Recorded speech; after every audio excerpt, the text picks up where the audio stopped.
ربنا هو الإله ما اصطفاه الواحد الحي كذا المليك.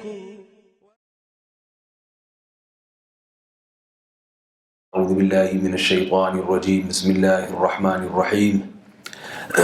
فأما من طغى وآثر الحياة الدنيا فإن الجحيم هي المأوى وأما من خاف مقام ربه ونهى النفس عن الهوى فإن الجنة هي المأوى. يسألونك عن الساعة أيان مرساها فيما أنت من ذكراها إلى ربك منتهاها. وقال النبي صلى الله عليه وسلم الكيس من دان نفسه وعمل لما بعد الموت. اللہ تعالیٰ نے بہت تھوڑے سے وقت کے لیے ہمیں دنیا میں بھیجا ہے، اس میں کسی کا اختلاف نہیں ہے،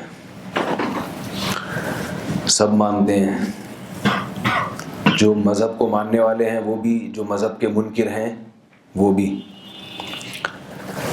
پھر جو مذہب کو مانتے ہیں ان میں درجنوں فرقے ہیں، کوئی بھی ایسا فرقہ نہیں ہے جو اس بات سے اختلاف رکھتا ہو۔ ہندوؤں کا یہ نظریہ ہے کہ بھیجا ہے اللہ نے، لیکن جب مرتے ہیں تو پھر اگلے جنم میں دوبارہ اللہ بھیجتا ہے، پھر اس کے بعد تیسرے جنم میں پھر 7-8 جنم ان کے چلتے ہیں۔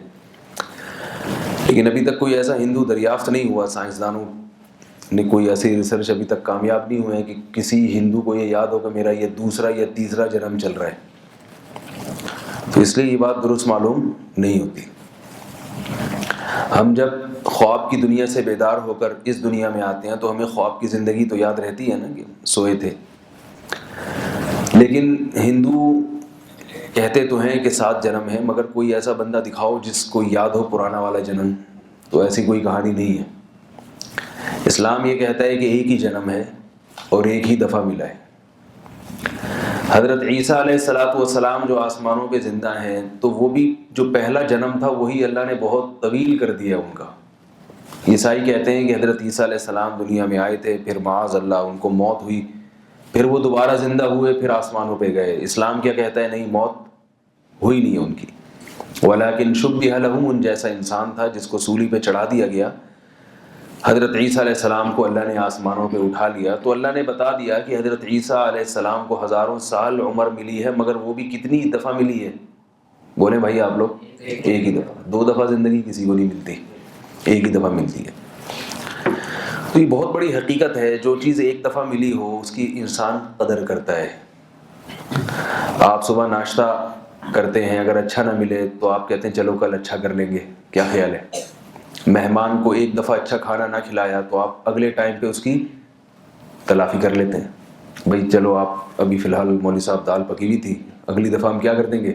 اچھا کھلا دیں گے، تلافی ہو سکتی ہے، کیونکہ کھانا ایک دفعہ نہیں کھاتا انسان، ویسے تو 2 دفعہ کھانا چاہیے لیکن ہم 3 دفعہ کھاتے ہیں اور اس سے بھی زیادہ کھا جاتے ہیں۔ تو ایک دفعہ نہ ملے تو انسان کہتا ہے بھائی اگلا چانس ہے نا، کیا خیال ہے؟ شادی ہوتی ہے، بیوی اچھی نہیں نکلی تو لوگ طلاق دے دیتے ہیں کہ بھائی چلو ایک اور بھی چانس ہے، اس کو چھوڑو تو دوبارہ کر لو۔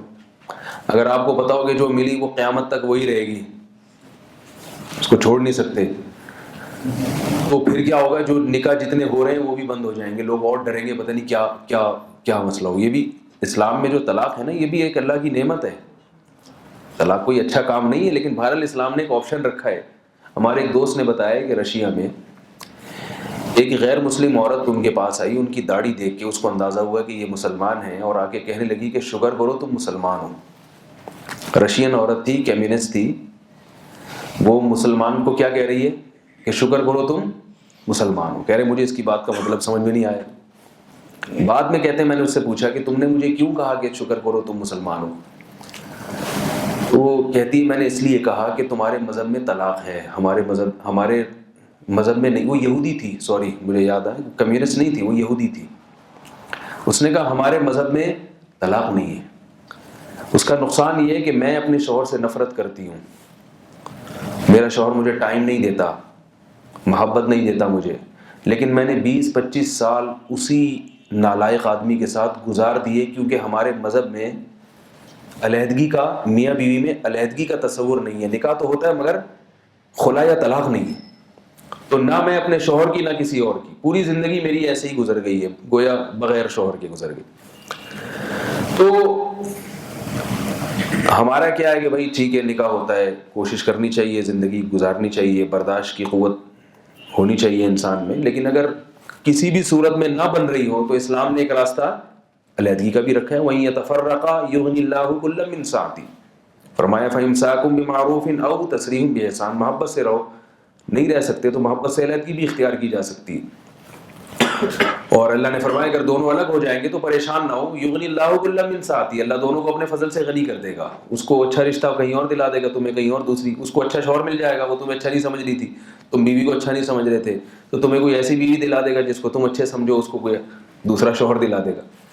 ایسا نہ ہو کہ آپ لوگ جا کے یہ کام شروع کر دیں، میں دے رہا ہوں، ایک سمجھا رہا ہوں کہ ایک آخری حد اسلام میں کیا ہے، کسی بھی صورت میں نہ بن رہی ہو تو علیحدگی کا آپشن بھی رکھا گیا ہے، تو اس لیے نہ بنے۔ لیکن اگر نہ ہوتا آپشن علیحدگی کا، کتنے پریشان ہوتے یار، ایک ہی دفعہ ہوگی بس، پھر بہت سوچتے، اور جتنی لیٹ شادیاں کر رہے ہیں اس میں اور ڈیلے کرتے کہ یار ایسا نہ ہو کوئی بد اخلاق نکل آئے یا میرا گزارا مشکل ہو۔ تو جو چیز زندگی میں جس کا مزید چانس ہوتا ہے اس میں انسان اتنا حساس نہیں ہوتا، اس کی ایسی حفاظت نہیں کرتا، لیکن جو چیز زندگی میں صرف ایک دفعہ ملنی ہو، آپ کو پتہ ہے دوبارہ نہیں ملے گی، تو اس کے معاملے میں تو بہت سینسیٹیو ہونا چاہیے نا، بہت بچا بچا کے اس کی قدر کرنی چاہیے۔ تو صرف ایک زندگی ایسی نعمت ہے جو زندگی میں ایک ہی دفعہ ملتی ہے، یعنی وہی زندگی ہمیں کتنی دفعہ ملتی ہے؟ ایک دفعہ۔ وہ جب گئی تو روح دوبارہ جسم میں لوٹ کر نہیں آتی، جب آئے گی تو وہ میدان حشر ہوگا، اس سے پہلے روح دوبارہ جسم میں لوٹنے والی نہیں ہے۔ تبھی قرآن نے کہا قد یئسوا من الآخرۃ کما یئس الکفار من اصحاب القبور، اللہ فرماتے ہیں یہودیوں کے بارے میں کہ ان کو آخرت سے ایسے مایوسی ہے جیسے دوسرے کافروں کو اپنے مردوں سے مایوسی ہو گئی ہے کہ یہ دوبارہ زندہ نہیں ہوں گے۔ تو اللہ نے مجھے بھی اور آپ کو بھی اور ہم سب کو بھائی زندگی کتنی دی ہے؟ بولے بھائی ایک مرتبہ۔ ایک حقیقت تو یہ ہے، اس کو تو سب مانتے ہیں نا، ایک ہی دفعہ ملی ہے، دوبارہ نہیں ملنے والی۔ دوسری بات یہ کہ ہر ایک کو ایک متعین زندگی ملی ہے۔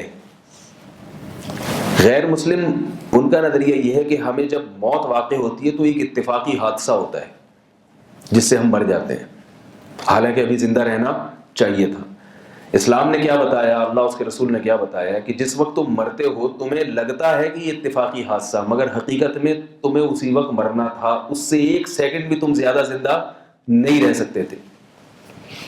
یہاں لوگ اشکال کرتے ہیں کہ پھر قاتل کو سزا کیوں دی جاتی ہے؟ ایک شخص نے کسی شخص کا قتل کر دیا تو جس کا قتل کر دیا تو مقتول کو تو اسی وقت مرنا تھا نا، اس کی تو زندگی ہی اتنی لکھی ہوئی تھی، تو قاتل نے تو وہی کام کیا جو پہلے سے لکھا ہوا تھا۔ میرا غلط نہیں آ رہی سمجھ میں آپ لوگوں کو؟ اردو تو ماشاءاللہ سب سمجھتے ہیں نا۔ تو قاتل نے تو وہی کام کیا جو پہلے سے لکھا ہوا تھا۔ جب مقتول نے مرنا ہی اسی وقت تھا تو ظلم کیسا؟ زندگی چھیننا کا کیا مطلب؟ وہ تو مرنا تھا، وہ تو ہر آدمی ایک متعین زندگی لے کر آئے۔ ایک صاحب نے مجھ سے یہ سوال کیا کہ جب قاتل نے اس کو قتل کیا جس بندے کو، تو اس نے اسی وقت مرنا تھا، تو پھر قاتل کو سولی پہ کیوں لٹکایا جاتا ہے؟ تو میں نے کہا یہ بات قاتل کو معلوم تھی کہ اس نے اس وقت مرنا ہے بھائی، یہ لکھا ہوا تو تھا، یہ تو اللہ کو معلوم تھا نا، لیکن قاتل کو کس نے بتایا کہ یہ تم نے جس کو قتل کرنا ہے وہ اس کی زندگی اتنی ہی ہے؟ قاتل کو یہ بات معلوم نہیں تھی، اور قاتل کو اسی بات کی سزا ملتی ہے، قاتل کو اسی کی سزا ملتی ہے۔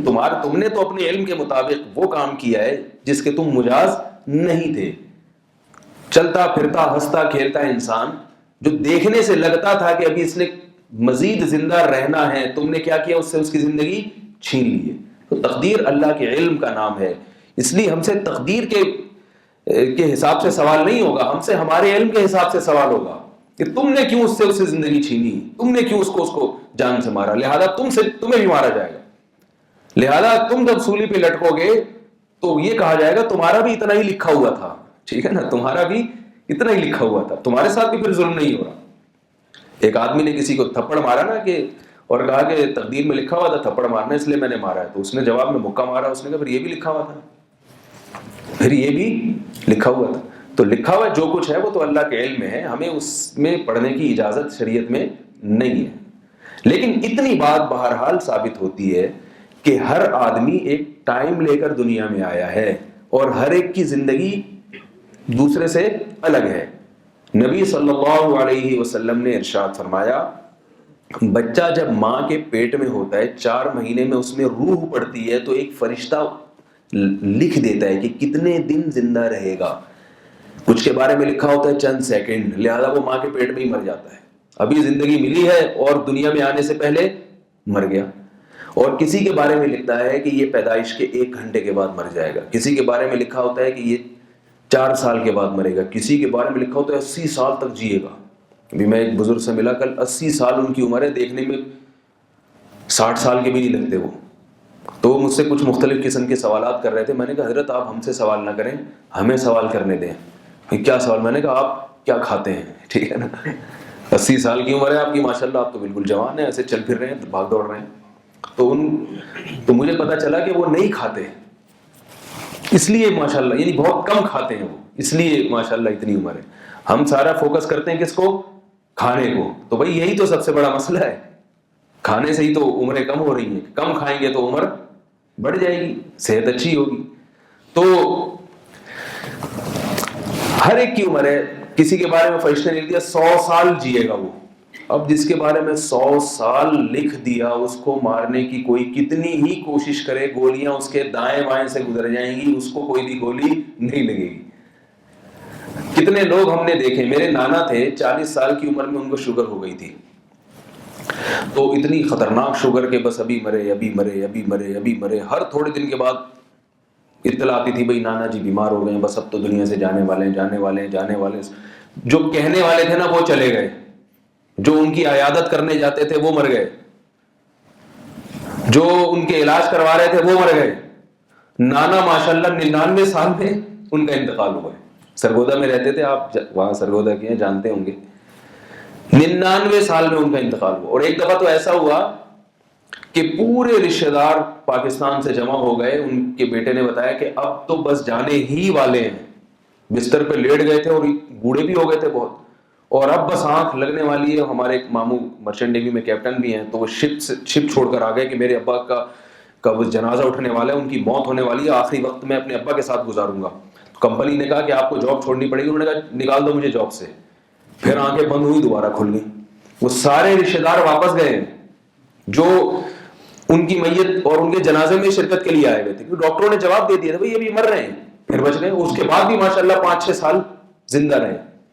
تو جب آخری وقت تھا نا, تو جب بالکل بیڈ ریسٹ پہ ہو گئے اور بیڈ پہ چلے گئے اور اب آنکھیں بند ہوئی, تو لوگ یقین نہیں کر رہے ابھی نہیں مرنا ان کا, ابھی کوئی ٹائم نہیں ہے, یہ پہلے کئی دفعہ ایسے ہو چکا ہے.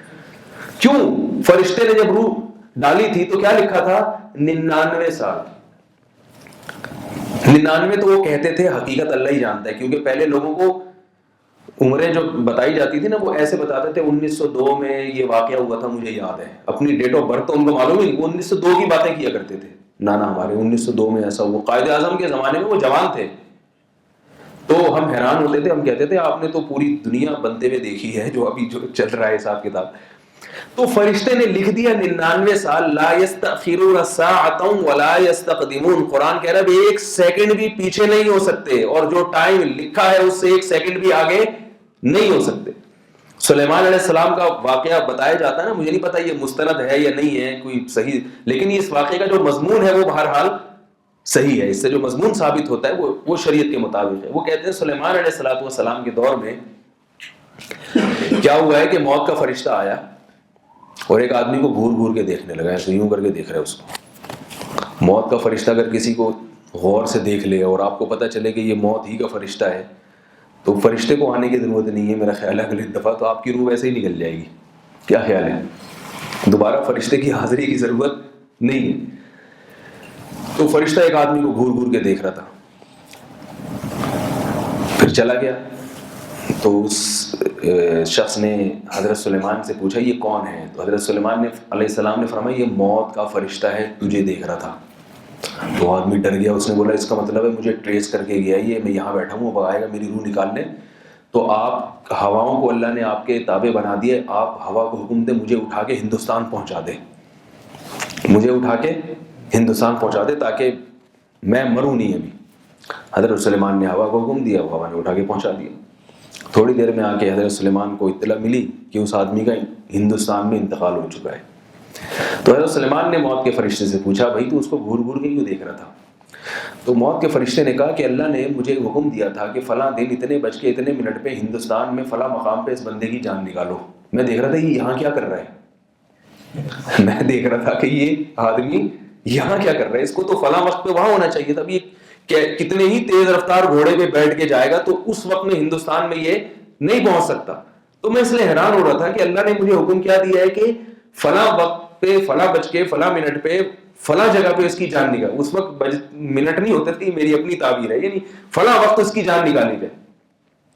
اسی وجہ سے قرآن نے کیا کہا ہے, اینما تکونوا یدرککم الموت, تم کہیں بھی چلے جاؤ گے موت تم کو پکڑے گی. موت سے ہم نہیں بھاگ سکتے, بلکہ ہم اگر موت سے بھاگتے ہیں تو موت ہی کی طرف بھاگ رہے ہوتے ہیں اور ہم سمجھ رہے ہوتے ہیں کہ موت سے بھاگ رہے ہیں. بعض چیزیں ہم علاج کے طور پہ استعمال کرتے ہیں, وہ ہمارے لیے وبال بن جاتی ہیں. بعض چیزیں ہم صحت کے لیے استعمال کرتے ہیں, وہ بیماری کا سبب بن جاتی ہیں. بعض ڈاکٹر کے پاس ہم اس لیے جاتے ہیں کہ یہ ہمیں ٹھیک کریں گے, وہی ڈاکٹر ہماری موت کا سبب اور ذریعہ بن جاتا ہے. ہمارے ایک دوست تھے, ان کو بخار ہوا, 4-5 دن تک بخار رہا. ان کو نارمل کنڈیشن تھی, کوئی مرنے کا چانس نہیں تھا, بالکل جوان آدمی تھے, 30-32 سال ان کی عمر تھی, شادی شدہ تھے. تو ہلکی پھلکی سی کھانسی چل رہی تھی, ہلکا پھلکا سا فیور تھا. ان کو پتہ نہیں کیا خیال آیا, انہوں نے کہا چلو یار میں انجیکشن لگوا لیتا ہوں تاکہ میں جلدی ٹھیک ہو جاؤں. وہ وائرل کا بخار تھا اور وہ تھوڑے دنوں میں ویسے ہی ٹھیک ہو جانا تھا. ڈاکٹر کے پاس گئے, ڈاکٹر نے ٹیکا جو انجیکشن جو لگایا وہ ری ایکٹ کر گیا. وہ پتہ نہیں کیا لگا دیا ڈاکٹر نے, یا تو جان کر تو نہیں لگایا, دشمن نہیں تھا ڈاکٹر, مگر کوئی جعلی دوا تھی یا کیا تھا, ڈاکٹر سے غلطی ہوئی. ایسا انجیکشن لگا ہے کہ 20 منٹ کے اندر اندر ان کی جان نکل گئی, مر گئے. ڈاکٹر کے پاس مرنے کے لیے گئے تھے, وہ بولے بھائی وہ تو اس لیے گئے تھے کہ اور تھوڑا سا زندہ رہ لوں, یہ جو بخار مجھے اندر سے توڑ رہا ہے. لیکن اگر نہ جاتے تو زندہ رہ لیتے. مگر ان کی موت ان کو کہاں لے گئی, ڈاکٹر کے پاس لے گئی, اور ڈاکٹر نے غلط انجیکشن لگا دیا. ان کی موت اللہ نے لکھی ہوئی تھی غلط ٹیکے سے مریں گے, تو وہ ڈاکٹر ہی کے ہاتھوں ذبح ہو گئے بیچارے. ٹھیک ہے نا, ڈاکٹر خود مر جاتے ہیں. تو پہلی بات تو یہ کہ ہم میں سے ہر شخص نے مرنا ہے. دوسری بات یہ کہ متعین وقت پہ مرنا ہے, اور جب وہ وقت آئے گا تو کوئی دنیا کی طاقت ہمیں موت سے نہیں بچا سکتی, کوئی دنیا کی طاقت نہیں بچا سکتی. تو جب یہ ایک حقیقت ہے تو, اور وہ جو ہمیں متعین وقت ہے نا اس میں بھی تبدیلی نہیں ہوگی, وہ بھی ایک ہی دفعہ ملا ہے ہمیں, یعنی زندگی ایک دفعہ ملی, اور جو دورانیہ ہے زندگی کا وہ بھی ایک دفعہ ملا ہے, اس میں بھی کوئی تبدیلی نہیں ہو سکتی. تو جب یہ دو چیزیں ایسی ہیں جن میں کوئی تبدیلی نہیں ہو سکتی, تو اب ہماری مرضی ہم اس کو ضائع کریں یا اس کو کسی کام میں لگا دیں. آپ پرچہ دے رہے ہیں, امتحان دے رہے ہیں, ایگزامینیشن ہال میں آپ کو لے جایا گیا, ہمارے پاس چانس ہوتا ہے کہ اگر ابھی ہم نے پرچہ صحیح حل نہیں کیا تو سپلیمنٹری کا بھی سسٹم ہے نا, یہ اگلے سال امتحان دے دینا, اس سے اگلے سال دے دینا, اس کی تو کوئی وہ نہیں ہے نا. لیکن دنیا ایک ایسی جگہ ہے, ایسا ایگزامینیشن ہال ہے جس میں جب ایک دفعہ آئے ہیں تو امتحان گاہ میں ہم آ گئے ہیں. اب آپ کی مرضی یہاں بیٹھ کے آپ ٹائم ضائع کریں, یا آپ اللہ نے جو آپ کو پرچہ دیا ہے وہ آپ اس پرچے کو بیٹھ کے حل کریں. اگر آپ نے حل نہیں کیا اور آپ عیاشیوں میں لگے رہے, ایگزامینیشن ہال میں ایک آدمی جاتا ہے اور وہ جناب چائے پی رہا ہے اور کولڈ ڈرنک پی رہا ہے اور پانی پی رہا ہے اور بریانی منگوا کے کھا رہا ہے, پرچہ حل نہیں کر رہا وہاں بیٹھ کے, اس سے بڑا بیوقوف دنیا میں کوئی ہوگا؟ 3 گھنٹے کے بعد جب اس کو ایگزامینیشن ہال سے نکالا جائے گا تو وہ کہہ رہا ہے کہ مجھے کیا پتا, میں تو سمجھ رہا تھا یہاں میں بریانی کھانے کے لیے آیا ہوں, میں تو سمجھ رہا تھا یہاں میں گٹکا کھانے کے لیے آیا ہوں. تو لوگ کیا کہیں گے, بھائی یہ کیا ہے, ہم نے انتظام تمہارے لیے مختلف چیزوں کا کیا تھا اس لیے کہ پرچہ حل کرنے میں تمہاری توجہ ادھر ادھر نہ جائے. تو یاد رکھیے اللہ نے جو ہمیں دنیا میں رزق دیا ہے یہ اس لیے دیا ہے کہ تاکہ ایسا نہ ہو کہ ہماری ساری توجہ روزی کمانے پر ہی لگی ہے اور روٹی کی تلاش میں ہی لگی رہے, ہمارے پاس نماز کا ٹائم ہی نہ ملے. اگر اللہ آسمان سے بارشیں نہ برسائے, اللہ زمین سے نباتات پیدا نہ کرے, تو آپ لوگ یہاں بیان سننے آتے پھر کیا کہتے بھائی بھوک کا مسئلہ پہلا حل کریں, یہ مولانا لوگوں کے بیان, بلکہ میں بھی نہیں آتا بیان کرنے, میں کہتا پہلے روٹی پیٹ تو بھرے. تو اللہ نے رزق اتنا دیا ہے کہ ہم اپنی ان بنیادی ضرورتوں کو پورا کرے، لیکن پیدا اس کے لیے نہیں کیا ہم نے بنیادی ضرورتوں کو پورا کرنے کے لیے. پیدا اللہ نے کس کے لیے کیا ہے؟ وَمَا خَلَقْتُ الْجِنَّ وَالْإِنسَ إِلَّا لِيَعْبُدُونَ، فرمایا پیدا میں نے اپنی عبادت کے لیے کیا ہے، اپنی عبادت کے لیے. تو ہم دنیا میں کیوں آئے ہیں؟ بولے بھائی، عبادت کے لیے آئے ہیں. اس کے علاوہ اور کوئی مقصد ہے نہیں ہمارا. اگر کوئی یہ کہتا ہے نہیں اس کے علاوہ کوئی اور مقصد ہے تو بتائے پھر کیا مقصد ہے. اگر آپ کہتے ہیں اس کے علاوہ مقصد ہے روٹی کھانا، پیٹ بھرنا، تو گدھا پیٹ نہیں بھرتا کیا؟ انسان میں اور گدھے میں پھر کوئی فرق ہوا؟ یعنی کھانا پینا اگر مقصد ہے کہ اچھا کھا لوں، اچھا پہن لوں، اچھا پی لوں، تو جانور کی بھی تو یہ خواہش ہوتی ہے کہ اچھا کھا لوں. آپ جانور کے سامنے 2 قسم کی خوراکیں رکھیں تو وہ والی کھائے گا جو اس کو اچھی لگے گی. ہاں یہ ایک الگ بات ہے کہ جانور اتنا سوچتا ہے جتنی اللہ نے اس کو عقل دی. انسان کو عقل زیادہ دی ہے تو وہ ذرا زیادہ اچھے طریقے سے وہ اس کی کباب بنا کے کھا لیتا ہے. شیر کو اللہ نے عقل نہیں دی ہے، وہ پرانے طریقے سے ہی چل رہا ہے، چیر پھاڑ کرے گا جانور کی، اور پھر اس کو کوئی مسالہ ابھی تک نہیں بنا سکا، وہ نہ شان مسالہ نہ احمد مسالہ. بھائی تو تھوڑا ہم جو ہے نا وہ چیر پھاڑ کرے گا اور ایسے اس کا جو منہ میں آئے گا وہ کھا جائے گا. اس کو عقل کم دی ہے، وہ سمجھ رہا ہے کہ یہی سب سے اچھا ہے. انسان میں عقل چونکہ زیادہ ہے لہذا انسان نمک چھڑک کے کھاتا ہے، اس میں ٹیسٹ لاتا ہے. اس کو کوئلوں پہ الگ طرح سے پکایا جاتا ہے اور کڑھائی گوشت الگ ہوتا ہے، تو وہ انسان نے. لیکن سوچ دونوں کی ایک ہی ہے. شیر کی خواہش بھی کیا ہے؟ میرا پیٹ بھرے. اور انسان کی خواہش بھی کیا ہے؟ بولے بھائی، پیٹ بھرے میرا. اور کمال کی بات یہ کہ مذہب کو بھی جو پیش کیا جا رہا ہے لوگوں کے سامنے، وہ بھی یہی پیش کیا جا رہا ہے، پیٹ بھرے. یعنی مذہب میں کھانا پینے کا عنصر بہت زیادہ ہو گیا ہے. تیجے کا کھانا بھی ہے، 40ویں کا کھانا بھی ہے، محرم کا حلیم بھی ہے، اور مرحوم کے کھانے بھی ہیں، فاتحہ کے کھانے بھی ہیں. حالانکہ اسلام میں کھانا عبادت نہیں ہے، روزہ رکھنا عبادت ہے. جانور روزہ نہیں رکھتے، نفس کے خلاف نہیں چلتے. انسان کو جو اشرف المخلوقات بنایا گیا ہے وہ کھانے اور پہننے کی وجہ سے نہیں بنایا گیا، وہ خواہشات کی قربانی کی وجہ سے بنایا گیا ہے. انسان اللہ کے لیے قربانی دیتا ہے، جبکہ جانور ہر وقت اپنی خواہشات پوری کرنے کی فکر میں لگا رہتا ہے. اب جو انسان جتنی زیادہ قربانی دے گا وہ اس دنیا کے امتحان میں اتنا زیادہ کامیاب ہوگا. پیغمبروں کی قربانیاں سب سے زیادہ ہوتی ہیں، لہذا اس کائنات میں سب سے زیادہ کامیاب زندگی کس کی ہوتی ہے؟ بولے بھائی، پیغمبروں کی. پھر صحابہ کرام ہیں، پھر تابعین ہیں. تو جس کی زندگی میں جتنی زیادہ اللہ کے لیے قربانی ہوگی. عبادت کا مفہوم کیا ہے؟ اللہ کی غلامی. غلام آدمی کی اپنی مرضی ہوتی ہے یا جس کا وہ غلام ہوتا ہے اس کی مرضی ہوتی ہے؟ خیر انگلش میں بیان کروں گا یہاں پہ، اردو میں نہیں سمجھ میں آ رہا آپ لوگوں کے شاید، تو پھر گردن ہلائیں، کو جواب تو دینا مجھے ہے بھائی. مجھے پنجابی تو آتی نہیں ہے تو میں ورنہ پنجابی میں کر لیتا. انگلش بھی نہیں آتی ویسے تو اسی لیے تو انگلش میں کرتا کہ آپ کو بھی نہیں آتی. وہ ایک آدمی نے دوسرے سے کہا نا تمہیں انگلش آتی ہے؟ اس نے کہا ہاں آتی ہے. اس نے کہا پھر اردو میں ہی بات کرو. اگر نہیں آتی ہوتی تو میں انگلش میں بات کر لیتا. تو وما خلقت الجن والانس الا ليعبدون. عبادت کا مطلب صرف یہ نہیں کہ آپ اشراق اوابین پڑھتے رہیں. عبادت کا مطلب ہے غلامی. عبد کس کو کہتے ہیں عربی میں؟ غلام کو. معبود جس کی غلامی اختیار کی جائے. تو ہم جب اللہ کے غلام ہیں، اللہ نے ہمیں پیدا کیا ہے کہ ہم اللہ کے غلام بن کے زندگی گزاریں. غلام بن کے. غلام کی اپنی مرضی نہیں ہوتی ورنہ وہ غلام نہیں ہے. غلام پر کس کی چلتی ہے؟ جو اس کا مالک ہے. مولا کی مرضی چلتی ہے، جو اس کا مولا ہے، جو اس کا مالک ہے.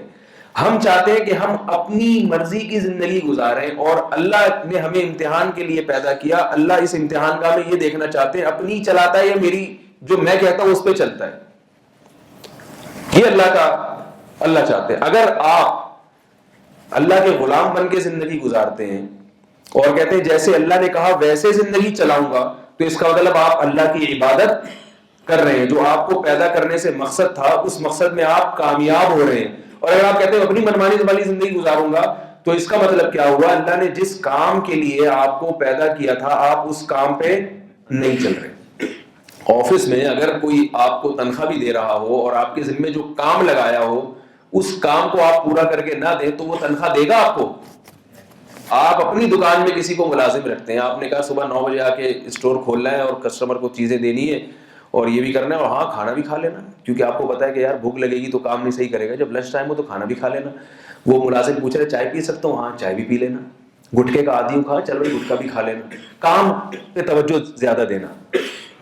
اس نے کیا کیا, سارا دن بیٹھ کے گٹکا ہی کھا رہا ہے, سارا دن بیٹھ کے چائے پی رہا ہے, سارا دن بیٹھ کے بریانی کھا رہا ہے, سارا دن بیٹھ کے پیپسی پی رہا ہے, سارا دن بیٹھ کے بلکہ بیٹھا ہی رہ رہا ہے, اٹھ ہی نہیں رہا, سارا دن بیٹھ کے بیٹھا ہوا ہی ہے, اور وقت ملے تو لیٹ بھی جاتا ہے. تو آپ کیا کہو گے, بھائی میں نے تجھے یہاں یہ ساری فیسلٹیز اس لیے دی تھی کہ تو کام دل جمعی کے ساتھ کرے, تو نے اسی کھانے کو ہی کام بنا لیا ہے, اور یہاں بیٹھ کے تو پیڑے کھا رہا ہے, تو میں نے تجھے پیڑے کھانے کے لیے تھوڑی جو ہے وہ رکھا ہے دکان میں.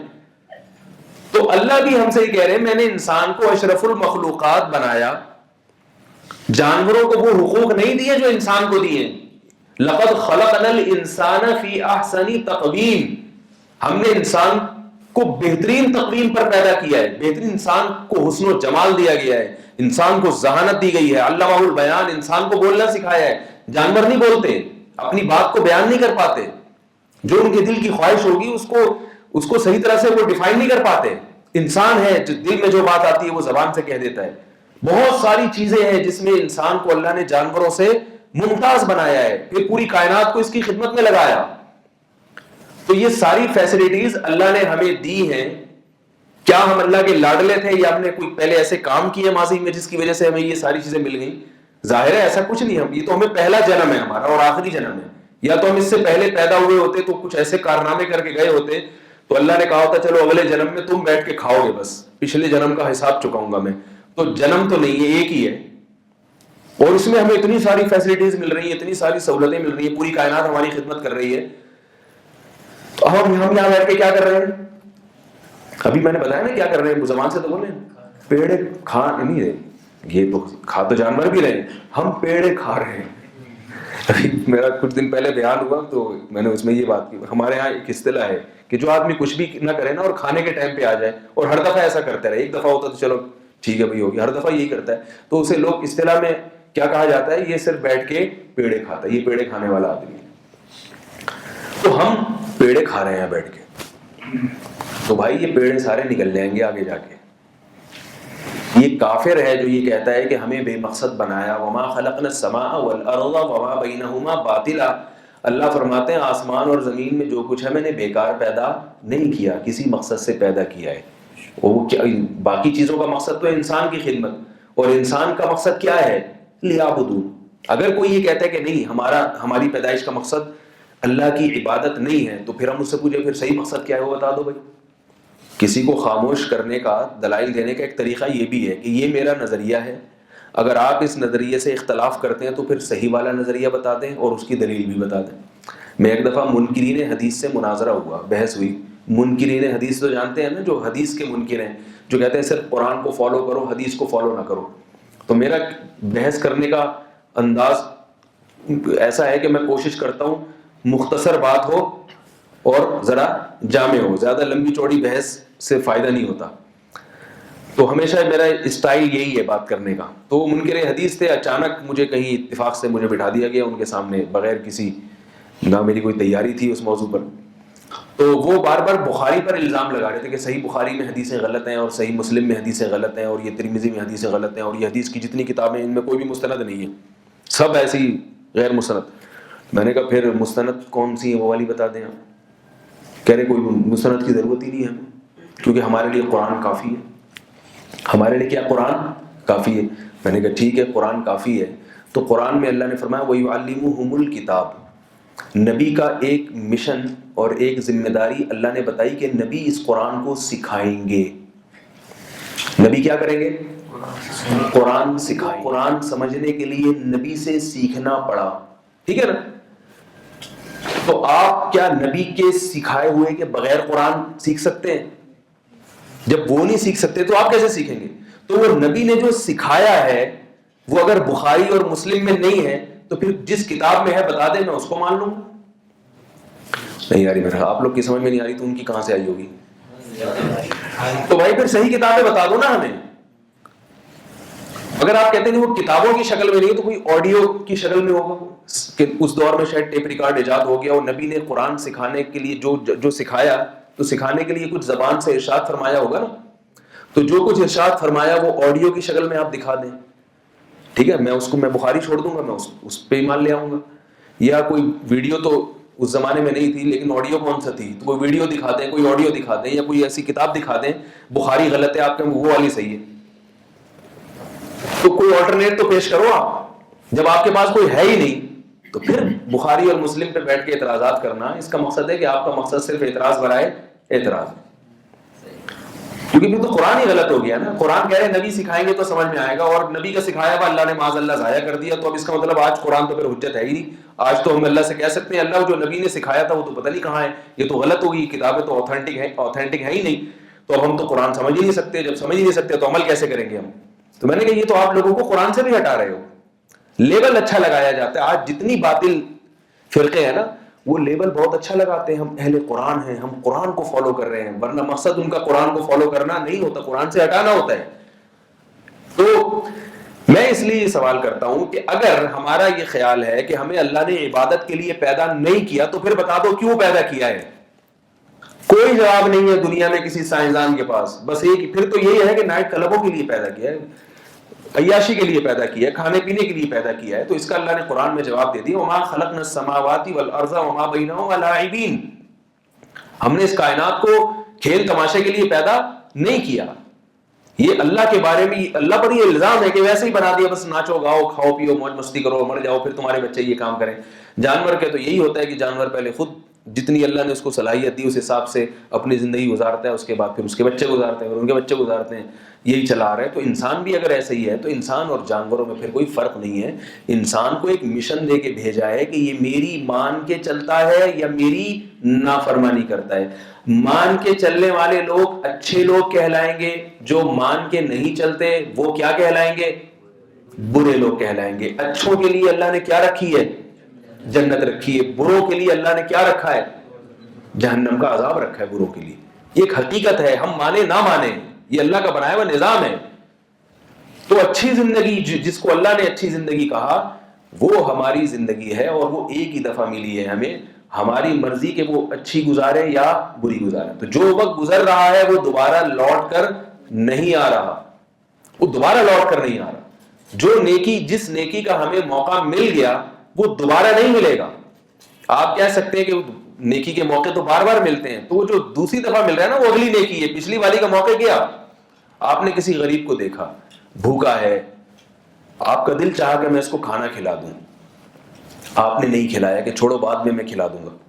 اگلے دن اگر اسی غریب کو بھی آپ ملاتے ہیں تو اگلے دن کی نیکی ہو گئی نا, پچھلے والا دن تو آپ نے نیکی سے اجتناب کیا. اب آپ کے اعمال میں جو ڈیٹ لکھی جائے گی کہ اس کا فلاں دن اللہ کی فرما برداری میں گزرا, تو اس میں وہ ڈیٹ گزرے گی لکھی جائے گی جس میں آپ نے کھانا کھلایا. جس میں کھانا نہیں کھلایا آپ نے, وہ والی ڈیٹ میں کیا لکھا جائے گا, یہ دن اس نے کیا کر دیا, ضائع کر دیا.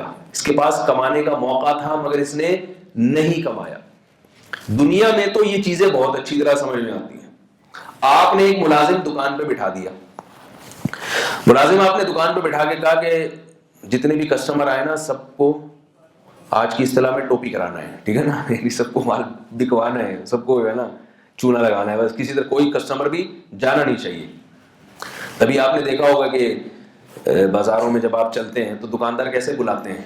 میں جب یہاں لاہور آیا تو ہر ٹیکسی والا, اس کو اندازہ ہو گیا یہ بندہ, یہ ٹیکسی والے اتنے ہوشیار ہوتے ہیں, فوراً اندازہ لگا دیتے ہیں یہ لاہور کا ہے, کراچی کا ہے, ملتان کا ہے, بھاولپور کا ہے, کہاں کا ہے. فوراً کو اندازہ ہو گیا اجنبی آدمی ٹہل رہا ہے اور اس کے ہاتھ میں بیگ بھی ہے, کسی اور کے پاس نہیں جا رہے, ہر تھوڑی دیر کے بعد آ رہے ہیں, ہاں بھائی صوفی صاحب کہاں جانا ہے آپ نے. کیوں, وہ کسٹمر پکڑنے کے چکر میں لگے ہوئے کہ بھائی کوئی گاہک ملے اور ہم پیسے کمائیں. وہ یہ نہیں ہوتا کہ وہ بیٹھ گئے آرام سے, آنا ہوگا تو آ جائے گا, تقدیر میں لکھا ہوا ہوگا تو پیسہ مل جائے گا. خود آ کے گھیرتے ہیں. آپ بازار میں چلیں تو کیسی کیسی آوازیں آتی ہیں نا, صوفی صاحب, باجی, کوئی خاتون جا رہی ہوگی تو ہاں بھائی باجی, اماں جی, بلاتے ہیں اس کو گھیر گھیر کے تاکہ بکے, یہاں پہ ہمارا مال زیادہ سے زیادہ بکے. اب آپ نے کسی جنرل اسٹور پہ, آپ اس کے مالک تھے, کسی ملازم کو بٹھا دیا آپ نے اور آپ نے بولا کہ بھائی یہ میرا مال آپ نے بیچنا ہے, کسٹمر جتنے بھی آئیں ان کو آپ نے یہ سیل کرنی ہے. شام کو آپ نے رپورٹ طلب کی کہ بھائی کیا ہوا سارا دن, اس نے کہا صبح 10 گاہک آئے تھے تو میں چائے پی رہا تھا اور سر میں تھوڑا سا درد بھی تھا, تو میں نے کہا 10 آئے ہیں, کوئی بھاگے تھوڑی جا رہے ہیں, کسٹمر کا سلسلہ تو چلتا رہے گا, تو اس کو اگر بھگا دیا تو یہ تھوڑی کہ ہمیشہ کے لیے بھاگ گئے, کوئی دوسرا آ جائے گا, دوسرے کو اگر بھگا دیا تو تیسرا آ جائے گا, اور اگر سارا دن کی دکان بند رکھی تو کل کھول لیں گے, کل بھی گاہک آئیں گے, ان کو بھی کل مال بیچ دیں گے. تو آپ اس کی بات سن کے, اچھا پھر اس نے آپ کے ہاتھ میں ایک نوٹوں کی گڈی سما دی کہ شام کے وقت میں 5-6 کسٹمر آئے تھے, ان کو میں نے مال بیچا ہے, صبح جو 20-25 آئے تھے ان کو نہیں بیچا, لیکن میں آخر میں جو کسٹمر تھے نا ان کو میں نے بیچا اور یہ کمائی ہے. آپ اس کی تقریر اور یہ افلاطونی اور یہ بخراتی سن کے خاموش ہو سکتے ہیں؟ اور وہ دلیل یہ دے رہا ہے کہ میں نے کما کے تو دیا نا, میں نے اتنا تو پورے مہینے میں کما دیا نا کہ آپ کی دکان کا کرایہ نکل کے بھی بچ رہا ہے, آپ کے پاس بچ تو رہا ہے نا. آپ کہیں گے بھائی اس بچنے کو بچنا نہیں کہتے, بچت اس کو کہتے ہیں کہ کتنا کما سکتا تھا. یہ جو اس کو بھی لاس شمار کیا جاتا ہے. جو تاجر ہے نا ان کی اصطلاح میں اگر ایک آدمی ایک مہینے کے 1 لاکھ کما سکتا ہے اور وہ صرف 50,000 کماتا ہے تو اس کو وہ 50,000 کمانا نہیں کہتے, اس کو کہتے ہیں 50,000 کا اس مہینے مجھے لاس ہوا ہے. یہ جو بڑی بڑی کمپنی ہے نا, جب یہ تفصیل جاری کرتی ہیں اور بتاتے ہیں اس کمپنی کو 1 کروڑ روپے کا نقصان ہوا ہے, تو ہم سمجھتے ہیں کہ شاید واقعی نقصان ہوا ہے. نقصان نہیں ہوا ہوتا, وہ ان کو توقع ہوتی ہے کہ اس مہینے ہم 1 کروڑ روپے کما سکتے تھے, مگر غفلت اور ملازمین کی سستی کی وجہ سے یا کسی لوڈ شیڈنگ کی وجہ سے ہم نہیں کما سکے. اس نہ کمانے کو وہ کس سے تعبیر کرتے ہیں؟ لاس سے, کہ لاس میں جا رہے ہیں, لاس ہوا ہے ہمیں. تو دنیا میں تو یہ باتیں ہماری سمجھ میں آتی ہیں بہت اچھی طریقے سے کہ کیا کر سکتے تھے مگر نہیں کیا, تو سارا دن بیٹھ کے 20 روپے کما لیے ہم نے, تو اس کو کمانے کو کمانا تھوڑی کہتے ہیں. آخرت کے معاملے میں ہم کیا کر رہے ہیں؟ آج نہیں کل کر لیں گے, کل نہیں پرسوں کر لیں گے, پرسوں نہیں ترسوں کر لیں گے, ترسوں نہیں اس کے بعد کر لیں گے. نیکی کے مواقع ہاتھ سے ضائع کرتے چلے جا رہے ہیں اور برائی کا کوئی موقع چھوڑتے نہیں ہیں. برائی کے بارے میں ہماری یہ ساری افلاطونی اور بقراتی الٹی ہو جاتی ہے. نیکی کے بارے میں کیا ہے کہ ابھی جوان آدمی توبہ نہیں کرتا, کہہ رہا ہے ابھی تو بہت ٹائم ہے یار, ابھی تو رکھ لیں گے, داڑھی بھی رکھ لیں گے, تھوڑا سا ٹائم گزرنے تو, ابھی تو بالکل ینگ ہوں, 40 سال عمر ہو گئی, 50 سال ہو گئی, تو کر لیں گے, یہ کام بھی کر لیں گے, مسجد بھی سہ روزہ بھی لگا لیں گے, خانقاہ میں بھی چلے جائیں گے, حضرت جی سے تعلق بھی کر لیں گے, مگر ابھی تو زندگی پڑی ہے. برائی کے لیے بھی تو زندگی پڑی ہے بھائی, شراب کے لیے ابھی نہیں, بعد میں پی لینا. ابھی تو جوان ہو, ابھی تو آپ کی صحت ویسے ہی, خون میں ویسے ہی اتنی گرمی ہے کہ شراب پینے کی کیا ضرورت ہے آپ کو. بد نظری کا دل چاہ رہا ہے تو کوئی بات نہیں, اندھے تھوڑی ہو جاؤ گے کل بھائی. کبھی اپنے آپ کو اور شیطان کو یہ سمجھایا کہ بھائی آج اگر بچ جاتا ہوں تو کل بھی تو یہی آنکھیں ہوں گی نا, کوئی اندھے ہونے کا تو معاذ اللہ پروگرام نہیں ہے نا. اور اگر نظر کمزور ہوگی تو چشمہ لگا کے دیکھ لوں گا, چشمہ لگا کے بھی ویسے ہی نظر آتا ہے جیسے ایک صحیح آنکھوں والوں کو بغیر چشمے کے نظر آتا ہے. اس میں یہ نہیں سوچتے, اس میں کہتے ہیں کہ ابھی کر لو بعد میں چھوڑ دیں گے. گناہ کے معاملے میں فوراً کر لو, بعد میں توبہ کر لیں گے, کل توبہ کر لوں گا, کل چھوڑ دوں گا. اور نیکی کے بارے میں ابھی چھوڑ دو, کل کر لوں گا. یہ بھی نیک لوگوں کی بات کر رہا ہوں, ورنہ جو جس طرف رجحان جا رہا ہے وہ ہے کہ کل بھی نہیں کروں گا. میں تو اچھے لوگوں کی بات کر رہا ہوں. اچھے لوگ کیا کرتے ہیں کہ کل کر لوں گا, اور گناہ کے بارے میں ابھی کر لو, کل توبہ کر لوں گا. تو اس کو الٹا کر دیں, اس کو کیا کر دیں, گناہ کا جب خیال آئے تو کہنے ابھی نہیں کروں گا, کل کر لوں گا. اور جب کل آئی تو پھر سوچیں کہ آج نہیں کروں گا, پرسوں کر لوں گا, ترسوں کر لوں گا. اس کو ڈیلے کریں, اس کو مؤخر کریں. حدیث میں اس کی ترغیب ہے. رسول اللہ صلی اللہ علیہ وسلم نے ارشاد فرمایا کہ جب کسی شخص کے دل میں برائی کا خیال آئے اور وہ ارادہ بھی کر لے اور پھر اس ارادے پہ عمل نہ کرے, تو اس عمل کرنے کو بھی اللہ نیکی میں شمار کرتے ہیں, اور اس گناہ کے ارادے کو ارادہ نہیں لکھتے. ارادہ کر کے چھوڑ دینا اس گناہ کو, یہ بھی نیکی ہے, اس کو بھی اللہ. اور نیکی کا ارادہ کر کے اگر چھوڑ دیا تو گناہ میں کاؤنٹ نہیں ہوتی وہ. تو اس لیے گناہ کا اگر ارادہ کر لیا ہے تو چھوڑ کے ثواب کمائیں, اور نیکی کا اگر ارادہ نہیں کیا تو ارادہ کر کے نیکی کما لیں. بے شک بعد میں نہ کریں وہ نیکی, ارادے کا ثواب تو ملے گا نا. ثواب کے معاملے میں اللہ کا قانون اور ہے, گناہ کے معاملے میں اور ہے. تبھی قرآن میں کیا آتا ہے, اللہ تعالیٰ نے سورہ بقرہ کے آخر میں فرمایا کہ لا یکلف اللہ نفسا الا وسعها لها ما کسبت وعلیها ما اکتسبت.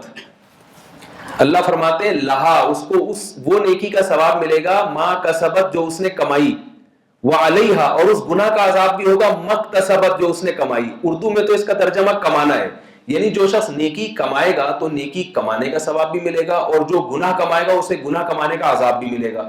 اردو میں تو یہی ترجمہ ہے, لیکن عربی میں نیکی کمانے کے لیے کسبت کا لفظ استعمال ہوا اور گناہ کمانے کے لیے اکتسبت کا لفظ استعمال ہوا.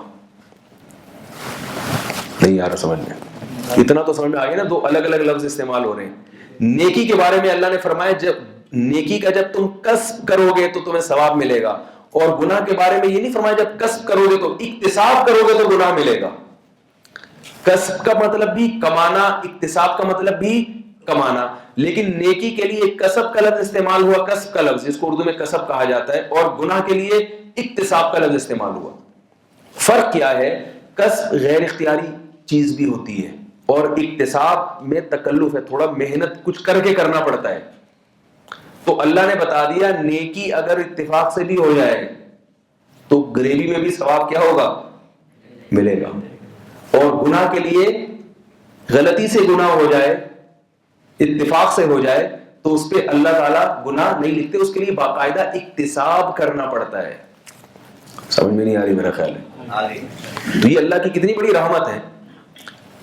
تو اکتساب یعنی باقاعدہ ارادہ کر کے کوئی برائی کریں آپ. میں جنید جمشید کے حق میں ایک میں نے بیان کیا تھا نا کہ اس پہ کسی نے الزام لگایا تھا, تہمت کی ہے, تو حضرت عائشہ کی گستاخی کی ہے. تو اس میں نے بات کی لوگوں سے, میں نے کہا کہ جان بوجھ کر نہیں کی, ہو گئی بیچارے کی زبان چل پڑی. تو اللہ نے بھی قرآن میں کہا کہ غلطی سے اگر کوئی غلطی ہو جائے تو وہ اللہ اس کو اپنے جو ہے وہ نہیں لکھتے اس کو, اور لیکن اگر غلطی سے نیکی ہو جائے, بعض غلطی سے نیکی بھی ہو جاتی ہے, نہیں چاہ رہا ہوتا آدمی, اتفاق سے اچھا کام ہو جاتا ہے, کہتے میرے تو نہیں تھا, تو اللہ اس کو اچھا لکھ دیتے ہیں, ثواب دے دیتے ہیں اس کو. تو نیکی پہ اتنا کچھ مل رہا ہے اور گناہ پہ باقاعدہ ارادہ کر کے. لیکن ہم کیا ہو رہا ہے کہ اتفاق کا جو ہمارا معاملہ ہے نا, نیکی تو باقاعدہ ارادہ کر کے ہو نہیں رہی, اتفاق سے ہی ہو رہی ہیں, جو خود بخود سے ہو گئی. آج اتفاق سے یہاں آ رہے تھے چلتے ہوئے تو کہ چلو یہاں سے تھوڑا سا ٹچ کرتے ہوئے چلے جائیں خانقاہ کو, ٹھیک ہے نا, یہ اتفاق سے ہی نیکی ہے نا. کہ اور یا بور بیٹھے ہوئے مسجد میں, گھر پہ بور بیٹھے ہوئے, کوئی کام دھندا تو ہے نہیں, تو چلو مسجد میں ہی جا کے پنکھا ونکھا چلا کے بیٹھ جائیں, ٹھیک ہے نا, تھوڑا سا وہاں جائیں گے تو اللہ اللہ بھی ہو ہی جاتا ہے انسان سے. تو یہ اتفاق سے نیکی ہے, لیکن یہ بھی لکھی جا رہی ہے. تو نیکی جو ہے نا ہم وہ اتفاق والی بھی بہت مشکل سے کرتے ہیں, اور گناہ باقاعدہ ارادے کر کر کے کرتے چلے جا رہے ہیں. تو ایک دفعہ زندگی ملی ہے, یہ زندگی دوبارہ نہیں ملے گی, تو اس کو اچھا کر کے گزار لیں, نیکیاں زیادہ سے زیادہ کر لیں, اور برائیوں سے اپنے آپ کو بچا لیں. کسی گناہ کا ارادہ بھی کیا ہے تو ترک کر دیں, تو اس سے ہم اس امتحان میں انشاءاللہ کامیاب ہو جائیں گے اور جنت کی طرف ہمارے قدم قریب ہو جائیں گے. ایک آخری چھوٹی سی بات کر کے اپنی بات کو ختم کرتا ہوں. اس پر تو سب کا اتفاق ہے کہ نیکی کرنی چاہیے اور برائی سے بچنا چاہیے, لیکن پھر نیکی کی ڈیفینیشن میں اختلافات شروع ہو جاتے ہیں. وہ کہتا ہے یہ کام نیکی ہے, وہ کہتے ہیں یہ نیکی نہیں بلکہ یہ کام نیکی ہے, وہ کہہ رہے یہ کرو, وہ کہہ رہے یہ کرو. تو قرآن مجید نے نیک لوگوں کی جو تعریف کی ہے قرآن میں, جہاں بھی نیک لوگوں کی صفات بیان کی ہیں اللہ نے, اس میں 2 صفات کا لازمی تذکرہ کیا ہے. تو 2 کام کر لیں تو ہم اچھے لوگوں میں شمار ہو جائیں گے. نیکی کے جو 2 کام ہیں, ایک اللہ کے حقوق اور ایک مخلوق کے حقوق. اور اللہ کے حقوق میں اللہ نے سب سے زیادہ نماز کو بیان کیا ہے. کس کو بھائی؟ نماز کو. اللہ کے حقوق میں سب سے زیادہ کس کو اللہ نے بیان کیا قرآن میں؟ نماز کو. اور بندوں کے حقوق میں اللہ نے سب سے زیادہ بندوں پہ خرچ کرنے کو بیان کیا ہے.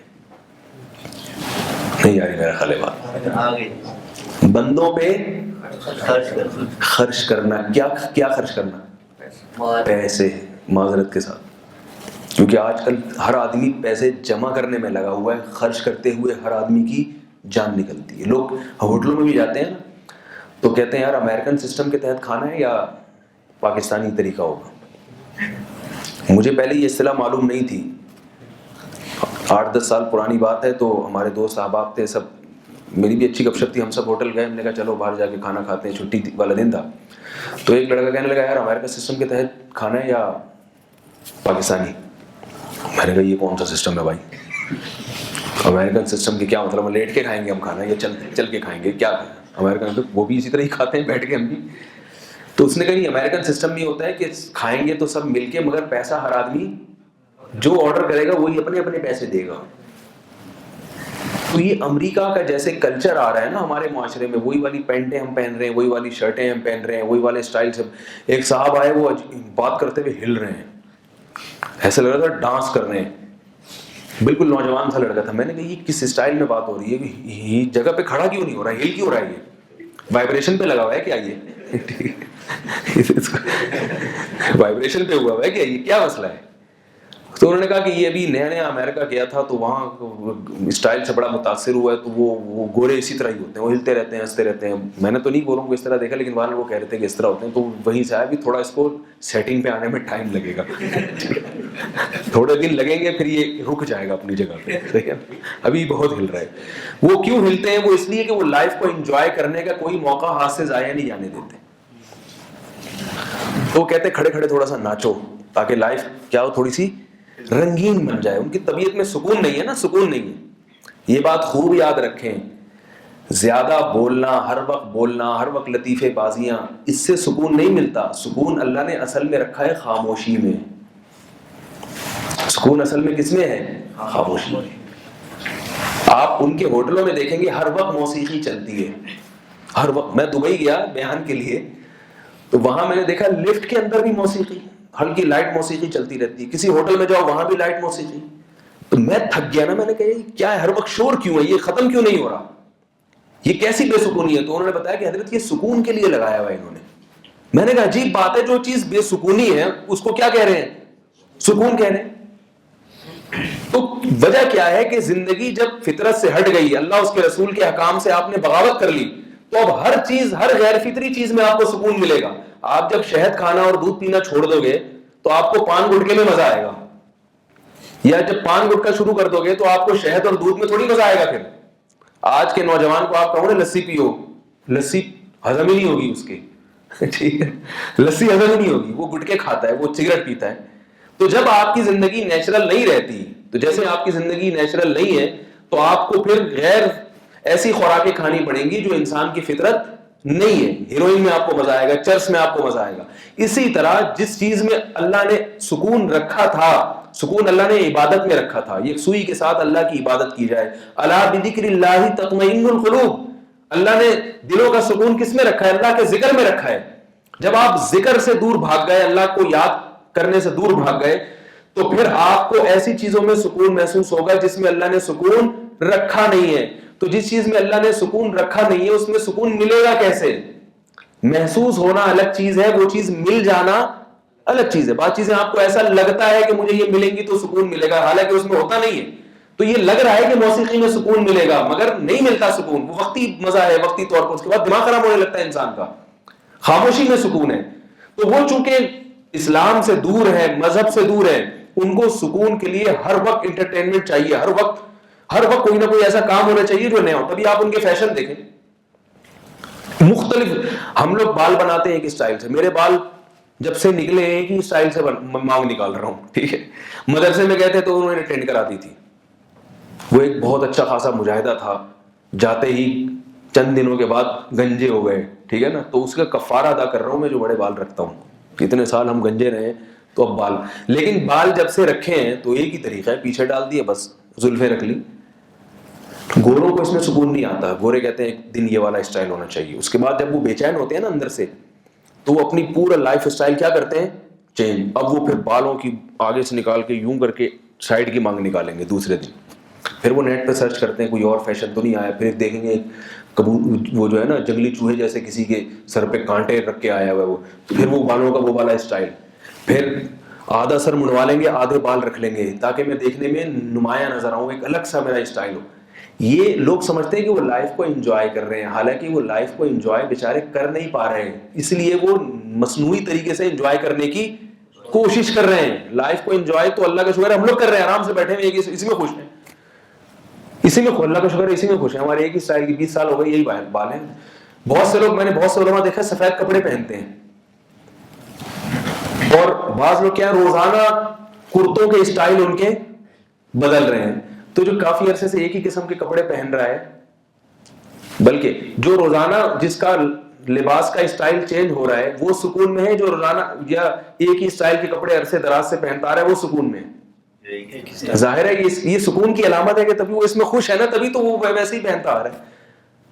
اور وہ جو روزانہ اسٹائل چینج کر رہا ہے اس کا مطلب ہے اس کو کچھ, اس کی طبیعت میں کیا ہے, کچھ گڑبڑ ہے, اس کو کوئی بیماری ہے, اس کو سکون نہیں مل رہا. اچھا مجھے ایک بات بتائیں, ایک آدمی آپ جیسے یہاں بیٹھے ہوئے ہیں, لیکن آپ میں سے کوئی صاحب ہیں تھوڑی دیر یہاں بیٹھ کے بیان سنیں, اس کے بعد اٹھ کے وہاں چلے جائیں, پھر تھوڑی دیر میں اٹھ کے وہاں آ جائیں, پھر تھوڑی دیر میں اٹھ کے یہاں آ جائیں. اور ایک ایسا ہے جو پورا 1 گھنٹے کا بیان ایک ہی جگہ بیٹھے بیٹھے سن رہا ہے. تو بتاؤ ان میں سکون میں کون ہے؟ جو ایک جگہ بیٹھا. جو بار بار کبھی وہاں اٹھ کے جا رہا ہے اس کو آپ کہیں گے نا بھائی کیا پریشانی ہے تمہیں, ہمیں بتاؤ یار, کوئی اگر گھریلو مسئلہ ہے, ٹھیک ہے, کوئی مالی پریشانی ہے, کوئی گھریلو مسائل ہیں تمہارے ساتھ, یا تمہیں پیٹ میں درد ہو رہا ہے تو واش روم چلے جاؤ. یہ کیا بات ہے کبھی وہاں بیٹھ, وہ کہہ رہا ہے میں انجوائے کر رہا ہوں, میں دیکھ رہا ہوں مولوی صاحب آپ یہاں سے کیسے لگتے ہیں, ادھر سے بیٹھ کے دیکھ رہا ہوں, اب میں دیکھ رہا ہوں کہ وہاں والا موسم کیسا ہے, وہ صوفے پہ بیٹھ کے کیسا لگتا ہے, ٹھیک ہے نا. پھر وہ کہہ رہا ہے کہ میں نے سوچا کہ میں لیٹ کے بیان سنوں, لیٹ کے دیکھوں کیسا ہو. کہنے کو تو, دیکھنے میں تو لائف کو انجوائے کر رہا ہے, اور جو ایک ہی جگہ 1 گھنٹہ یوں کر کے بیٹھا وہ بیچارہ بیوقوف ہے, پاگل ہے, وہ ایک ہی اسٹائل میں پوری زندگی گزار دی اس نے, ٹھیک ہے نا, یہ پورا بیان اس نے ایک ہی اسٹائل میں گزار دیا. اور جو ہل رہا ہے, کبھی وہاں لیٹ رہا ہے, کبھی وہاں جا رہا ہے, کبھی ٹوپی اتار کے رکھ رہا ہے, کبھی پہن رہا ہے, وہ دیکھنے میں لگے گا کیسا لائف کو انجوائے کر رہا ہے, لیکن وہ انجوائے نہیں کر رہا بھائی, وہ پریشان ہے, اس کو سکون نہیں ہے, وہ اس لیے یہ عجیب عجیب سی حرکتیں کر رہا ہے. تو کافر جو روزانہ اسٹائل بدل رہا ہے نا, عجیب عجیب سی حرکتیں کر رہا ہے, وہ انجوائے نہیں کر رہا, وہ انجوائے کرنے کی کوشش کر رہا ہے, کیونکہ اس کو لائف گزارنے میں مزہ نہیں آ رہا, وہ بے سکونی کے کانٹے چبھ رہے ہیں, وہ بے سکونی کی زندگی گزار رہا ہے. اگر وہ اللہ کی یاد پہ آتا, عبادت پہ آتا, صبح صبح قربانی دے کے اٹھتا, اور سردیوں کے موسم میں وضو کر کے اللہ کے سامنے ہاتھ باندھ کے کھڑا ہوتا, اور اللہ کے کلام کو سنتا, تو اللہ کے احکامات کو سنتا, پھر والدین کے حقوق سنتا, بیوی بچوں کے حقوق سنتا, پھر یہ دیکھتا کیا حلال ہے کیا حرام ہے, جنت کیا ہوتی ہے جہنم کیا ہوتی ہے, ایک مہذب زندگی گزارتا, صفائی ستھرائی کے احکام سیکھتا, مہذب زندگی جس کو اللہ اس کے رسول نے مہذب زندگی کہا ہے, تو اس کی طبیعت میں کیا پیدا ہو جاتا, سکون. پھر اسے سکون کے لیے نہ ہیروئن پینے کی ضرورت, نہ ڈرگس لینے کی ضرورت, نہ شراب پینے کی ضرورت, اور نہ گانے اور موسیقی سننے کی اس کو ضرورت رہتی. یہ ساری چیزیں وہ اس لیے ہے کہ ان کی طبیعت میں سکون نہیں ہے. علماء اور بزرگوں کو ان چیزوں کے بغیر ہی اللہ خوش رکھتے ہیں. سمجھ میں آ رہی ہے بات کہ نہیں آ رہی؟ تو بات میں کیا کر رہا تھا, کہاں سے کہاں نکل گئی, موضوع چینج ہو گیا, کہاں سے میں نے چھوڑی تھی, میں اس کو جلدی سے, ہاں 2 چیزیں میں بیان کر رہا تھا, جزاک اللہ, کہ اللہ تعالیٰ کیا کہتے ہیں, کہ اللہ کے حقوق ہیں, دوسرے کس کے حقوق ہیں, بندوں کے. اور بندوں کے حقوق میں اللہ نے سب سے, اپنے حقوق میں اللہ نے نماز کو سب سے زیادہ بیان کیا ہے. یہ نہیں کہ اللہ کے دوسرے حقوق ہیں نہیں, اللہ کے اور بھی بہت سارے حقوق ہیں, لیکن سب سے زیادہ اللہ نے بیان کس کو کیا ہے, نماز کو. اور بندوں کے بھی بہت حقوق ہیں, لیکن بیان اللہ نے سب سے زیادہ کس چیز کو کیا ہے, بندوں پہ خرچ کرنا. تو یہاں سے امریکن سسٹم والی بات آئی تھی کہ امریکن سسٹم چھوڑ دیں, خرچ کرنا سیکھیں, بیوی پہ خرچ کریں, اپنی اولاد پہ خرچ کریں, اپنے والدین پہ, اور خرچ کرنے میں سب سے پہلے رشتہ دار ہیں. تو خرچ کرنے کا کوئی موقع ہاتھ سے جانے نہ دیں, یہ بہت بڑی نیکی ہے. یہی 2 قسم کی نیکی ہم نے کرنی ہے, نماز جس کو اللہ کی یاد, اللہ کا ذکر بھی کہا جاتا ہے, اور دوسری چیز کیا ہے, اللہ کے بندوں پہ خرچ کرنا. کنجوس آدمی جنت میں نہیں جائے گا, معذرت کے ساتھ, ٹھیک ہے نا, کنجوس آدمی جنت میں نہیں جائے گا. تو خرچ کرنا سیکھیں. یہاں بھی ایک شیطان گڑبڑ کروا دیتا ہے, لوگ خرچ کرتے ہیں, مگر جیسے کاروبار میں آپ لاکھ روپے کما سکتے تھے, تو اگر آپ 50,000 کما رہے ہیں تو ہم اس کو لاس سمجھتے ہیں نا. تو ایسے خرچ کرنے کی بہت ساری اچھی جگہ تھی جہاں آپ زیادہ ثواب کما سکتے تھے, وہ زیادہ والی جگہ چھوڑ کے آپ کم ثواب والی جگہوں پہ گئے, تو یہ بھی آخرت کے لحاظ سے کیا ہے, لاس. اب میں بتاتا ہوں, لوگ جب کمانے کا سوچتے ہیں نا, کوئی مصیبتیں گھر میں آئی ہوئی ہیں, صدقہ کرنا ہے, بلائیں ٹالنی ہے, تو بکرے کی شامت آ جاتی ہے. بکرا کیا کرتے ہیں, کاٹ دیتے ہیں, صدقہ کرتے ہیں بکرا. آپ, اللہ نے قرآن میں کہیں بھی نہیں کہا کہ لوگوں کو بکرا کھلاؤ یا بکرے کاٹو. اللہ نے کیا کہا, خرچ کرو, خرچ. کیوں کہا, اور کیا خرچ کرو اس کو نہیں بیان کیا گیا. اس لیے بیان نہیں کیا گیا, کیوں بیان نہیں کیا گیا یہ میں پہلے وہ آیت بتا دوں. یسألونک ماذا ينفقون, قرآن میں آتا ہے کہ یہ لوگ اے نبی آپ سے پوچھتے ہیں کہ ہم کیا خرچ کریں, تو جواب کیا ہونا چاہیے؟ پیسے خرچ کریں, گندم خرچ کریں, بکرا کاٹ کے دے دیں کسی کو, یہ نہیں کہا. بلکہ اللہ نے جواب میں دیا قل ما انفقتم من خیر فللوالدین والاقربین, ان سے کہہ دیجئے کہ تم جو بھی خرچ کرو تو پہلے والدین پہ, اس کے بعد رشتہ داروں پہ, اور اس کے بعد پھر یتیموں پہ, غرباء پہ, مساکین پہ. تو اللہ نے اس سوال کا جواب ہی نہیں دیا کہ کیا خرچ کریں. کیوں جواب نہیں دیا؟ کہ اسلام کو اس سے بحث نہیں ہے آپ کیا خرچ کر رہے ہیں, اسلام کو اس سے بحث ہے کہ آپ مسکین اور ضرورت مند کی حاجت پوری کر رہے ہیں. اگر وہ حاجت پیسے خرچ کرنے سے پوری ہو رہی ہے تو پیسے خرچ کریں, اگر حاجت روٹی کھلانے سے پوری ہو رہی ہے تو کیا خرچ کریں؟ روٹی کھلائیں اس کو. اگر حاجت اس کو مکان کی ضرورت ہے اور آپ کے پاس ایک مکان پڑا ہوا ہے, پلاٹ پڑا ہوا ہے, اس کی ضرورت اس میں ہے تو آپ اس کو مکان رہائش کے لیے دے دیں. اگر اس کی ضرورت کیا ہے, کسی کے ساتھ مدد کرنا, تعاون کرنا, حدیث میں اس کو بھی صدقہ قرار دیا گیا ہے. نبی صلی اللہ علیہ وسلم نے فرمایا کہ تم کسی کی مشکل کو پورا کر دیتے ہو. ایک آدمی سفر کر رہا ہے, اس سے سامان نہیں اٹھ رہا, آپ اس کے ساتھ سامان اٹھا دیتے ہیں, اس کے ساتھ اس کی مدد کرتے ہیں, تو یہ بھی کیا ہے؟ صدقہ ہے. بجائے پیسے دینے کے آپ اس کے ساتھ تعاون کرتے ہیں. یہاں تک کہ ایک آدمی اخلاق کا محتاج ہے, وہ بیچارہ آپ کے پاس آیا کہ یہ مجھ سے اچھے طریقے سے بات کریں گے, آپ اسے تمیز سے بات نہیں کر رہے, تو نبی نے کیا فرمایا؟ ان تلقى اخاك بوجه طلیق, اپنے بھائی سے مسکرا کے بات کرنا یہ بھی صدقہ ہے. اس لیے کہ وہ آپ کے اخلاق کا محتاج ہے, وہ بیچارہ ٹینشن میں تھا, آپ بیوی کو پیسے دے رہے ہیں لیکن اچھے اخلاق سے اس سے بات نہیں کرتے, تو اس سے اس کی حاجت تو پوری نہ ہوئی نا. پیسے تو آ گئے اس کے پاس لیکن گھر کا ماحول تو اچھا نہیں ہوا. ایک عورت اپنے میاں کی مدد کرتی ہے مگر شوہر چاہتا ہے یہ مجھ سے مسکرا کے بات کیا کرے, وہ مسکرا کے بات نہیں کر رہی, تو شوہر کی ضرورت, جو ڈپریشن کا مریض بن گیا وہ, تو اس کمال کی بات ہے جب وہ ڈپریشن کا مریض بنتا ہے تو گولیوں پہ خرچ ہو رہا ہوتا ہے, لیکن جس وجہ سے وہ ڈپریشن کا مریض بنا ہے اس وجہ سے کو چھوڑنے کے لیے ہم تیار نہیں ہوتے. میں اکثر ایک لطیفہ سناتا ہوں نا کہ ایک آدمی گیا, ایک خاتون گئی اپنے شوہر کو نفسیاتی ہاسپٹل لے کے. اپنے شوہر کو کہاں لے کے گئی وہ؟ نفسیاتی ہاسپٹل. نفسیاتی ڈاکٹر کو بتایا کہ ڈپریشن کے مریض ہیں یہ. ڈاکٹر نے نیند کی گولیاں دی, تو خاتون پوچھ رہی یہ گولیاں میں ان کو کس وقت کھلاؤں؟ تو کہہ رہے ہیں یہ ان کو نہیں کھلانی, یہ آپ نے کھانی ہے.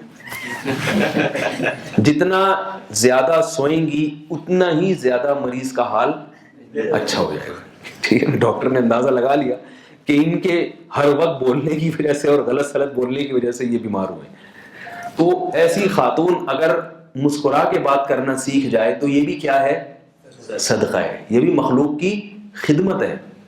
تو اس لیے اللہ نے ہم کو, ہمارا صدقہ بکرے سے شروع ہوتا ہے. بکرے کا تو کہیں ہے ہی نہیں.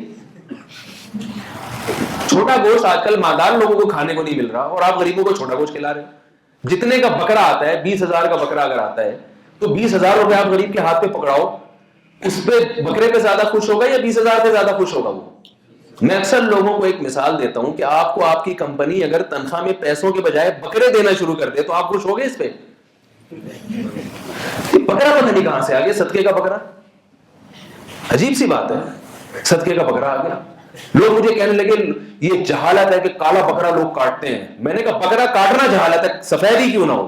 کالا تو بہت بات کی چیز ہے, تو بہت بڑی جہالت ہے کالا بکرا کاٹنا.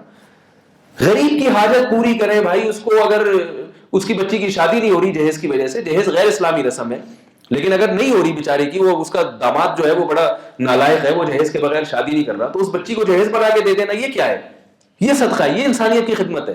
تو جس وقت جس انسان کو جس قسم کی خدمت کی ضرورت ہے اس کے ساتھ اس خدمت میں تعاون کرنا, یہ اللہ کی نظر میں اللہ کی راہ میں خرچ کرنا کہلاتا ہے. اپنی حیثیت دیکھتے ہوئے ایسا نہ ہو کہ آپ ایسی خدمت کریں کہ کل آپ کو خدمت کی ضرورت پڑ جائے. ٹھیک ہے نا, آپ نے کسی کے ساتھ سامان اٹھوایا, وہ اتنا بھاری تھا کہ پھر آپ کو اٹھانے کے لیے 4 آدمی آئے ہوئے ہیں, تو اپنی حیثیت دیکھ کے اتنا خرچ نہ کریں کہ کل خود کسی سے بھیک مانگنی پڑے آپ کو, اپنی جیب دیکھ کے, لیکن کریں ضرور, یہ اللہ کا حکم ہے. اور ایسا کوئی موقع ہاتھ سے جانے نہیں دینا چاہیے. یہی ہے جو ہمارے ترازو میں یہ نیکیاں رکھی جا رہی ہیں. کل قیامت کے دن بہت افسوس ہوگا جب دوسروں کو دیکھیں گے کہ ان کے جو اعمال کا ترازو ہے وہ نیکیوں سے بھرا ہوا ہے اور ہماری 4 5 6 نیکیاں ٹوٹل پوری زندگی کی رکھی ہوئی ہیں, تو ہمیں اس پر افسوس ہوگا کہ اتنی سی کیوں ہے یہ, ٹھیک ہے نا, اس پر افسوس ہوگا. نبی صلی اللہ علیہ وسلم نے کیا فرمایا, حدیث کا مفہوم ہے کہ جنت میں کسی بات کا غم نہیں ہوگا مگر وہ وقت جو اللہ کی یاد کے بغیر گزر جائے اس کا غم ہوگا. کیا مطلب, جو وقت بھی نیکی کے بغیر گزر گیا اس کا غم ہوگا. تو اس لیے نیکی میں بڑھ چڑھ کے حصہ لینا چاہیے, اور اس زندگی کو یہ بار بار سوچنا چاہیے کہ ایک ہی دفعہ ملی ہے, دوبارہ نہیں ملے گی. لوگ گورے اس کا الٹا مطلب سوچتے ہیں کہ بھائی ایک ہی دفعہ ملی ہے, جی بھر کے جی لو, مزے اڑا لو. ہم کیا کہتے ہیں, اسلام کیا کہتے ہیں, ایک ہی دفعہ ملی ہے اسے کسی کام میں لگا دو. وہ اسلام آپ کو صحیح راستہ, واللہ یدعوکم الی دار السلام, اللہ کہتے ہیں ہم تمہیں دار السلام, سلامتی کے راستے کی طرف بلاتے ہیں, اور کافر تمہیں تباہی کے راستے کی طرف بلا رہے ہیں. اللہ تعالی ہم سب کو اپنی زندگی کو نیکیوں سے بھرنے اور گناہوں سے بچانے کی توفیق عطا فرمائے, اور اپنے اوقات کو حقیقی معنی میں قیمتی بنانے کی توفیق عطا فرما دے. سبحانک اللہم و بحمدک, نشہد ان لا الہ الا انت, نستغفرک و نتوب الیک. الحمدللہ رب العالمین والعاقبۃ للمتقین, والصلاۃ والسلام علی رسولہ الکریم وعلی آلہ وصحبہ اجمعین. ربنا آتنا فی الدنیا حسنۃ وفی الآخرۃ حسنۃ وقنا عذاب النار. اے اللہ ہماری یہاں حاضری کو قبول فرما. اے اللہ جو کچھ کہا اس میں جو کوتاہی ہوئی اپنے فضل سے معاف فرما. اے اللہ جو صحیح باتیں ہوئی اس کو اپنے دربار میں قبول فرما. اور اللہ ان تمام محنتوں کو, اس پوری دعوت اور تبلیغ کو میرے لیے, میرے اکابر کے لیے, اساتذہ کے لیے, مشائخ کے لیے صدقہ جاریہ بنا. یا اللہ جس خانقاہ میں بیٹھ کر ہم نے یہاں بیان کیا, اس خانقاہ کو اپنے فضل سے آباد فرما, ذکر کی محفلوں سے آباد فرما, اپنی یاد سے آباد فرما, واعظ و نصیحت سے آباد فرما. اے اللہ ہمیں اپنے ان بزرگوں سے عقیدت کی توفیق عطا فرما, ان کے نقش قدم پر چلنے کی توفیق عطا فرما. اے اللہ ہمارے نوجوانوں کی اصلاح فرما, انہیں بڑوں کا احترام اور چھوٹوں پر شفقت کی توفیق عطا فرما. اے اللہ جہاں کہیں مسلمان مظلوم ہیں, کمزور ہیں, اپنے فضل سے ان کی مدد فرما. اے اللہ شام میں بدترین ظلم ہو رہا ہے, ہمارا میڈیا اس کی کوریج نہیں کر رہا, ہمارا میڈیا اس کو دکھا نہیں رہا ہے. اللہ ان ظالم لوگوں سے ہمیں نجات عطا فرما. تاریخ کا بدترین ظلم ہو رہا ہے شام کی عورتوں پر, بچوں پر, بوڑھوں پر بدترین ظلم ہو رہا ہے. اللہ تو اپنے فضل سے ان مظلوموں کی مدد فرما. اے اللہ ظالموں میں جو ہدایت کے قابل ہیں ان کو ہدایت دے, جو ہدایت کے قابل نہیں ہے اللہ ان کو تباہ و برباد فرما. اے اللہ برما کے مظلوم مسلمانوں کی مدد فرما.